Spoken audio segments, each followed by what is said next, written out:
Hi, my name is Simone Todd, and I am presenting Torts, Module 12. What is a tort?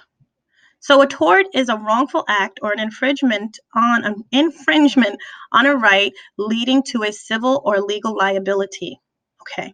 So if someone feels that you've done something to them to cause them harm, even if you did not mean to, then they can take legal action in the form of a tort against you and possibly have you held liable for the actions.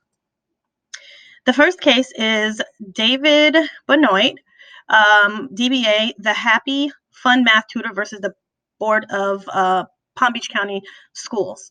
So in this issue, David, the owner of the company, the Happy Tutor, also owned a pornographic company. He was also the star in several pornographic movies, but he was yet a tutor for several students in elementary through grade 12 in the subject of math. He was also an adjunct professor at Palm Beach State College.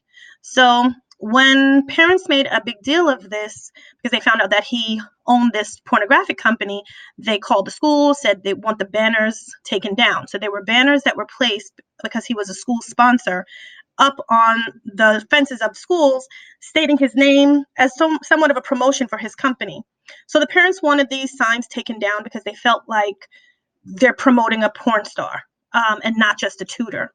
And it didn't send the right message. So many schools took it down. So David, Mr. Benoit, decided to sue the schools for taking them down because he said it was a breach of contract. As a school sponsor, his banner was up there to promote his business, and they took it down, not allowing him to do that. But in the end, the school board was so the school board won because the banners are viewpoint neutral and they are government speech. And he was both promoting his company and the tutor company, the porn company and the tutor company, because they both had the same address. So the school board won and they were able to take it down, and they did not have to provide him any money for it, even though he sued for the First and 14th Amendment and breach of contract. The next is Stacey Patrick versus and Terrell Patrick versus the Palm Beach County School Board. In this, Stacey Patrick was injured by a student that was known for inflicting violence in schools. Stacey Patrick is a teacher. Based on the Florida Statute 2012, it requires that employee Mrs. Patrick to show that the employer engaged in contact that would be objectively and substantially result in harm or injury due to Miss Patrick. So she had to prove that even though the student was in her room, there was negligence on the part of the school for putting the student in her room. And it was found out later that the school hid several pieces of information that should have been in the student's file that could have placed the student in alternative care in an alternative school, and they allowed the student to go to a regular schooling and be placed in Mrs. Patrick's teaching care, and she was hurt because of it. The next, Gardner versus the school, Uniondale Public Schools. Gardner was suing on behalf of her daughter in respect to the Individuals with Disabilities Act and the 504 Rehabilitation Act of 1973. Her daughter was injured because she was not allowed to use the bathroom, and it was stated in her 504 that she had to use the bathroom whenever requested, and the substitute teacher in the class at the moment had no clue, but this parent claimed that the substitute teacher should have been given this information by the teacher when the teacher was out, so that the substitute could know that the child needed to be able to use the bathroom when necessary. The school board moved to have the case removed for failure from the parent to act or assert the rights under the IDEA and the Rehabilitation Act. The ruling was overturned. The next, Francis versus the School Board of Palm Beach County, negligence duty evaluation. Student Khadijah Tulak was struck and killed by an automobile while walking to her school bus stop. So the school board sought immunity from the lawsuit because they felt that the school bus stop assignment was a planning level issue. So this young girl was having troubles with several students on the bus. There were issues with the bus, issues with the bus driver not calling for peace on the bus. There were students fighting. She was very scared to ride the bus.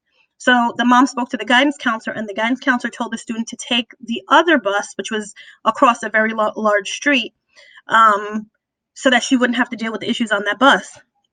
So when crossing the street one of the next mornings to get to this bus, she was struck and killed by a car.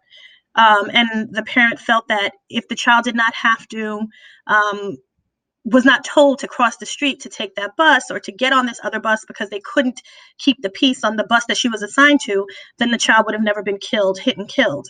Um, this was a tough one to read, and unfortunately, this one was the favor was for the school board of Palm Beach County because it is the parent's duty to get the student to the school bus safely. And even though this was not her assigned school bus and she had to take it based upon what was happening on her assigned school bus, it still was the parent's duty and responsibility to get her there safely. CM, a minor versus the School Board of Palm Beach County, causation, evaluation. The minor in question was being restrained based upon his disability in school. So the student had other disabilities, but the major disability was autism. And he had to be restrained because he would at times get violent with himself and with others. But the parent alleges that based upon this restraint, that it was overly used and it became very aggressive, that her child had to go and seek psychological assistance. So over 18 months, there were 89 incidents of restraint, and 27 of those incidents were prone restraint. So this case was dismissed without prejudice, but I am labeling this as causation. That's all I'm going to say about that because I don't want to run out of time. If this happened in my school, what reactive measures do you think would have occurred as a result? I think that a school meeting with teachers and staff based upon torts and things that could take place that always wind up happening when you don't know the law. So I think this conversation needs to be gone over in professional development, in PLCs, and in staff and faculty meetings beginning, middle, end of year. And I think emails need to be sent out every so often based upon them. Proactive measures, that would have been my proactive measures to prevent such torts. Reactive measures, though, I guess in the case of the banner would have been taken down because you cannot send the message to parents and students that you are aligned with any type of sexual behavior or that you're in support of that or co-signing that, in my opinion. No one's telling him that he can't be a porn star, but you can't sell that here at our school. And describe how a set of professional ethics would be beneficial with regards to a tort liability. I think just making sure that the professional ethics at the school are aligned with everyone in the staff, that it's a single school culture. I think that is beneficial in regard to tort because that means that we're all on the same page and that we're all striving to move forward to the same goal of not having any of these liabilities happen. But when you don't have the information, I think that's when things can go awry.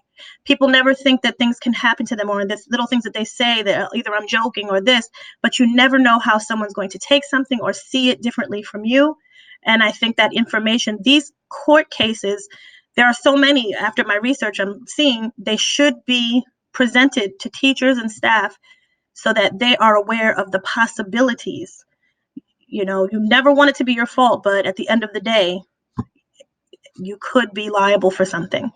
Thank you. These are my references.